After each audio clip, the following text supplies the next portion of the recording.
Okay, so as I said in my narrative, I prefer to use a knife that has a very flat edge, like this Japanese Usuba, versus a standard chef's knife that has the curved edge along here. The reason why is, first of all, when I'm slicing down, when I hit my cutting board, it will be flat down. It just gives me a little bit more control over these very thin slices. It's a personal preference. You could very easily use a standard chef's knife. Just make sure that it's very sharp. And I tend to prefer the Japanese knives for these because they make a little bit of a thinner slice as opposed to the German knives.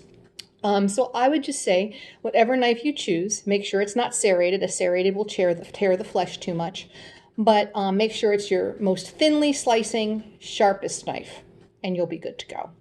So we'll start by cutting off the end of the orange. And you can see, you want a nice clean flesh outline, so you don't want this core in here. So we're just going to make another cut. And there we go. That's exactly what we're looking for. A nice clean center on the orange.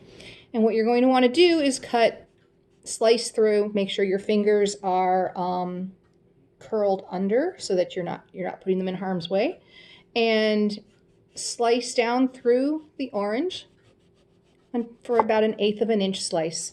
So it's nice and thin. You can see how nice and thin that is. And we're going to continue doing that. You should end up with anywhere, depending on how much of the ends of the orange you have to cut off and to get a nice clean slice, you should end up with anywhere from 8 to 12 slices per orange. So like I said, they're about 1/8 of an inch thick. They're very, very thin.